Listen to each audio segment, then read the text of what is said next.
வணக்கம். தமிழ் ஃபுட் கார்னர்ல இன்னைக்கு அவல் உருளைக்கிழங்கு உப்புமா பண்ண போறோம். இதனுடைய சுவை ரொம்ப நல்லா இருக்கும். இட்லி தோசைக்கு மாவு இல்லாத நேரத்துல உடனடியா நம்ம இந்த உப்புமாவை செஞ்சு கொடுத்துடலாம். எல்லாருமே ரொம்ப விரும்பி சாப்பிடுவாங்க. இப்ப எப்படி பண்றதுன்னு பார்க்கலாம். இந்த குக்கர்ல வாஷ் பண்ண 100 கிராம் உருளைக்கிழங்கு சேர்த்துட்டு கிழங்கு முங்குற அளவுக்கு தண்ணி மூடி போட்டு ஸ்டீம் வந்ததுக்கு அப்புறமா வெயிட் போட்டு மீடியம் ஃப்ளேம்ல 2 விசில் வேக வச்சுக்கலாம். 2 விசில் வந்துருச்சு. கிழங்கு குழையாம கரெக்டா வெந்திருக்கு.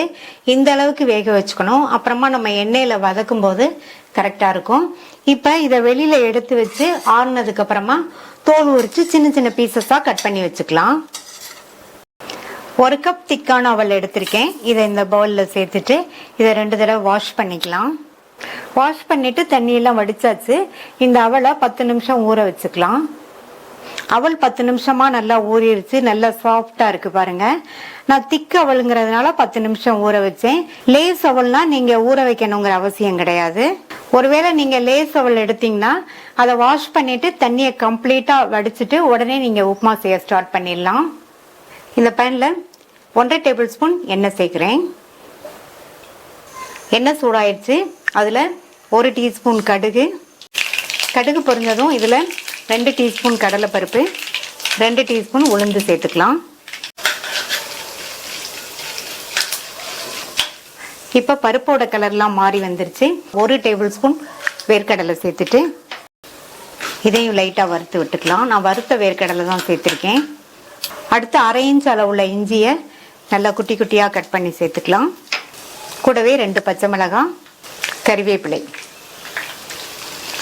எல்லாத்தையும் லைட்டா வதக்கி விட்டுட்டு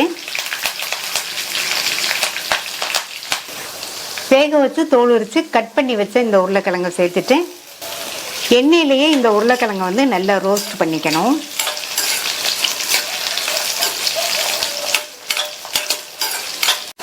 உருளைக்கிழங்க நம்ம எண்ணெயிலேயே ரோஸ்ட் பண்றதுனால கொஞ்சம் எண்ணெய் அதிகமாகவே சேர்த்துருக்கோம்.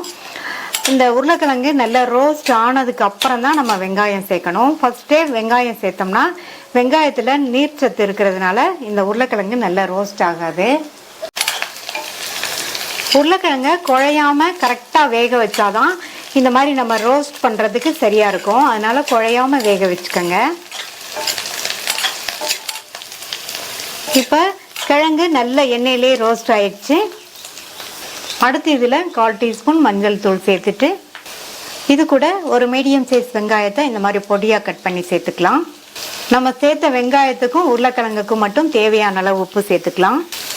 உப்பு சேர்த்துட்டு வதக்கி கொடுங்க. இந்த வெங்காயம் நல்லா வதங்கி வரட்டும். வெங்காயம் 2 நிமிஷமா வதங்கிடுச்சு. அடுத்து அவலை சேர்த்துக்கலாம். அப்போ அவளுக்கும் வெங்காயத்துக்கும் உப்பு சேர்த்தோம். இப்போ இந்த அவளுக்கு தேவையான அளவு உப்பு சேர்த்துட்டு நல்லா கலந்து கொடுத்துடலாம். ஸ்டவ் சிம்ல வச்சுட்டு இந்த அவல் உருளைக்கிழங்கு ரெண்டும் நல்ல ஒன்று சேர்ற மாதிரி கலந்து கொடுத்துக்கலாம். இதே மெத்தட்ல நீங்க அவல் உப்புமா பண்ணி கொடுத்தீங்கன்னா எல்லாருமே விரும்பி சாப்பிடுவாங்க. மெயினா இது குழந்தைங்களுக்கு ரொம்ப பிடிக்கும்.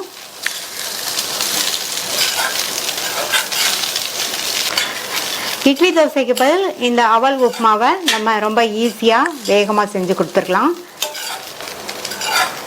3ல இருந்து 4 நிமிஷத்துக்கு லோ ஃப்ளேம்ல வச்சு இந்த அவலும் உருளைக்கிழங்கும் நல்லா ஒன்று சேர்ற மாதிரி இந்த மாதிரி மிக்ஸ் பண்ணி கொடுத்துட்டே இருப்போம்.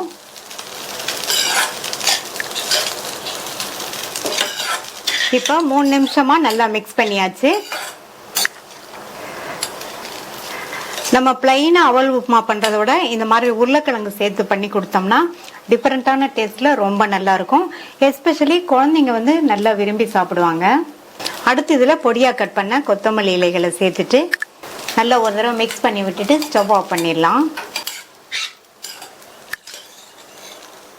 ஸ்டவ் ஆஃப் பண்ணதுக்கு அப்புறமா ஒரு சின்ன மூடி லெமனை இந்த மாதிரி பிழிஞ்சு விட்டுறலாம். கொஞ்சமா லெமன் ஜூஸ் சேர்த்தோம்னா லேசான புளிப்பு சுவையோட நல்லா இருக்கும். நீங்க விருப்பப்பட்டா சேர்த்துக்கங்க, இல்லைன்னா ஸ்கிப் பண்ணிடலாம். லெமன் ஜூஸ் சேர்த்து நல்லா ஒன்று போல மிக்ஸ் பண்ணி விட்டாச்சு. டேஸ்டான ஈஸியா பண்ணக்கூடிய அவல் உருளைக்கிழங்கு உப்புமா ரெடி ஆயிடுச்சு. அவளை வச்சு பிளைனா உப்புமா பண்றதை விட இந்த மாதிரி உருளைக்கிழங்கு சேர்த்து பண்ணோம்னா வித்தியாசமான சுவையில ரொம்ப நல்லா இருக்கும். நீங்களும் இந்த ஈஸியா பண்ணக்கூடிய டிஃபனை ட்ரை பண்ணி பார்த்துட்டு உங்க கமெண்ட்ஸை சொல்லுங்க. தேங்க்யூ.